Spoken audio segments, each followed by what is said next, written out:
that's how I got into the financial literacy component, because I'm like, okay, great. Yeah, it's great to have a job. It's great to have a client. But when I'm done with this client, then what? When this client is like, oh, we pretty much got it. Like, the systems run, because I work to replace myself.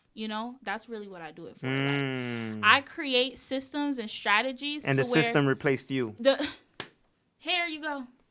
Here right, you go. Right, you know what I'm saying? right. Now you don't need me, and I feel like it's better that way, because I don't necessarily want to do this for the rest of my life, where I'm like working. Okay. Did you? So you considered what you was doing it's a job, but it's a service. It's a service. Yeah. Like, because when you said job, I was thinking when you said you can't become a millionaire for job, I'm thinking the 9 to 5. Yeah. You know what I'm saying? It was a 9 to 5.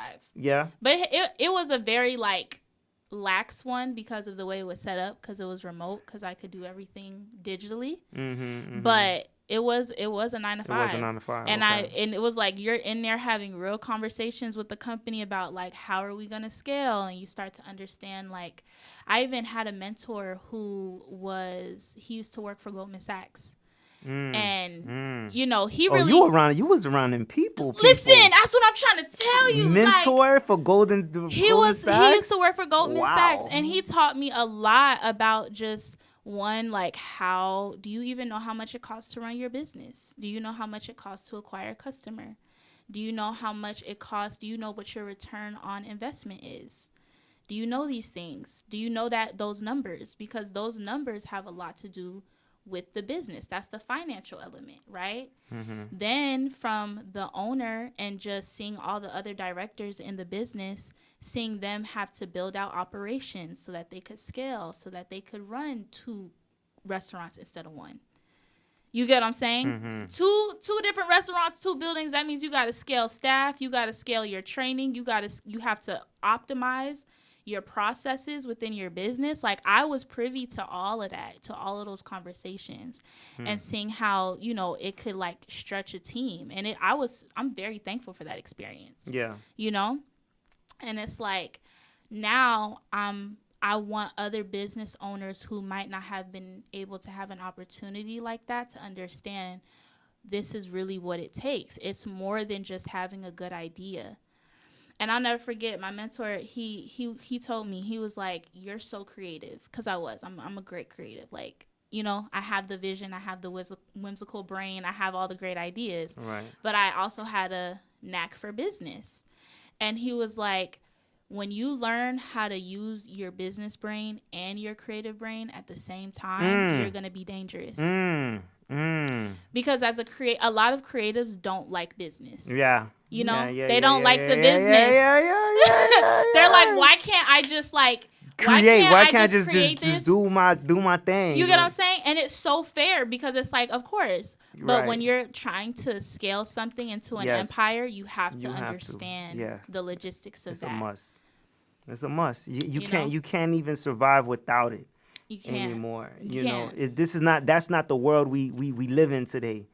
Maybe before, and me just speaking like as a music artist, you know what I'm saying? Like, growing up, we saw the biggest artists, get the big record label deal, you know what I'm saying? And they had the whole machine around them, and all they had to do was deliver in the studio.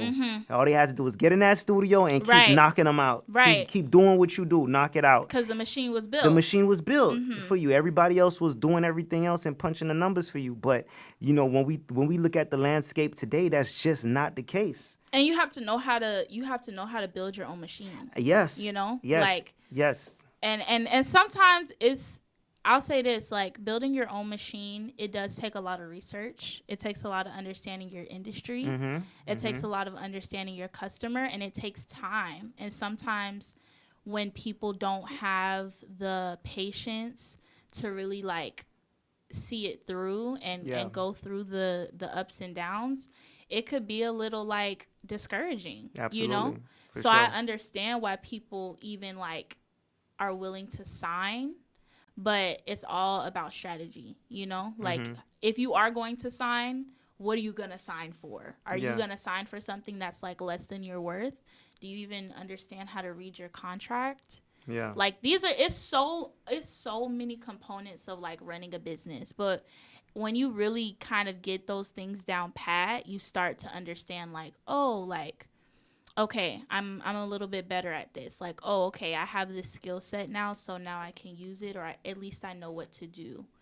And that's really what I help people with. Like, I just want people to know, like, this is possible, but this is the work that it takes. You don't want to work in your business forever, but how much energy and time are you put into automating your systems so that you don't have to so that you don't have to work in your business forever? Yeah.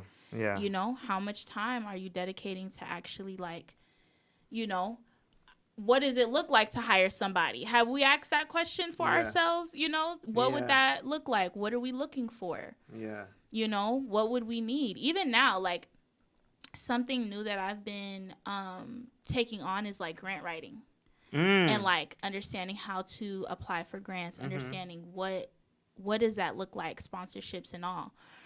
And the truth is that people just really want to see proof of concept, because it's an investment like anything else. People feel comfortable buying a stock in Apple because they have proof that the company is successful. Yeah. And that and they can bet that the company will continue to be successful in the future.